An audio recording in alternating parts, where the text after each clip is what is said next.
Odubajo opens up on mental health battle after mother's death and injury hell.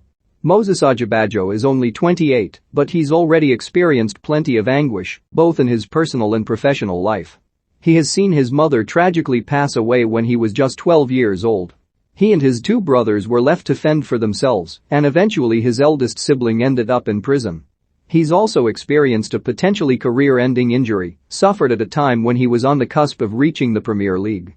Ahead of World Mental Health Day, which takes place this Sunday, Odubajo has opened up about his struggles in the hope that it can persuade anyone who feels they are going down a similar route into getting the help that they might be too afraid to ask for. The Queen's Park Rangers defender took time out earlier this week to speak to Ars fan Toby West. He, like Odubajo, has experienced mental health struggles following the death of his younger brother when he was just 11. Both men spoke openly and honestly about their issues over a Zoom call, organized by Rangers, and to which the Mirror was invited to join. Looking back at when his mental health issues began, Odubajo points to the dislocated kneecap he suffered in July 2016. He had impressed for Hull City in the championship and indeed had just helped them seal a return to the top flight after a playoff final win at Wembley. But the injury would seriously halt Odubajo's trajectory. He would never play for Hull again and was on the sidelines for more than 2 years due to numerous setbacks. Looking back at his lowest points, Odubajo said, "There were cracks in my life. Cracks that I didn't realize I needed to deal with and that I didn't deal with. Later on they would become a major issue. I had a setback 4 months down the line from my injury. I was practically 2 weeks away from returning and playing in the Premier League. The setback required another surgery, and then things flipped for me. My brain deteriorated in a way where the things that meant so much to me before, they stopped meaning anything. I found happiness in different things off the pitch. But it was temporary happiness. I spent money for the sake of it. I had 3 cars and I couldn't drive any of them. That temporary happiness was, I think, to try and fix my deep-rooted issues. I didn't respect my partner at all and I avoided family.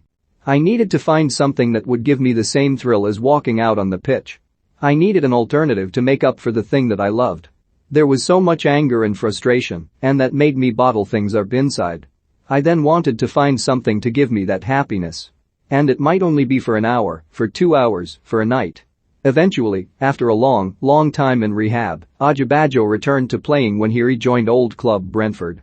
He cites that move as the moment when he realized he needed to confront his issues head on. He added, "When I got back to Brentford, I told myself I have to give football my all again. So I sat down with my partner. For 2 years it wasn't great with us, and she suggested we should go to therapy. It's a lot harder than it seems. And I think for the first 3 sessions I probably wasted everyone's time. I sat there like a closed book. Then in the 4th session the therapist asked my partner to leave the room. She asked me about my childhood, and that's when I started unraveling pieces to the puzzle that I didn't realize I had. I didn't even realize I was opening up to her." Odubajo says the sessions proved vital in him being able to move forward, both at work and at home. He says the therapist made him realize the traumatic situation he and his brothers went through was not properly dealt with at the time. He said, "We were left to fend for ourselves. We didn't speak about it. The only thing we knew was just to power through. We thought there's no point crying about it because it's not going to bring her back. Now, when I look back to my childhood I see myself as being blessed and am grateful. Whereas before I used to think we did what we had to do and there wasn't a time to dwell on things." The therapist told me that it wasn't a healthy way to deal with it. Going into those sessions was my comfort area and a release from the world.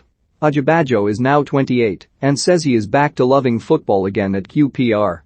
A stint at Sheffield Wednesday preceded his return to the capital, but he had fallen out of favour under Gary Monk, and so during the first lockdown he used the period to reset himself and try to work his way back into the side.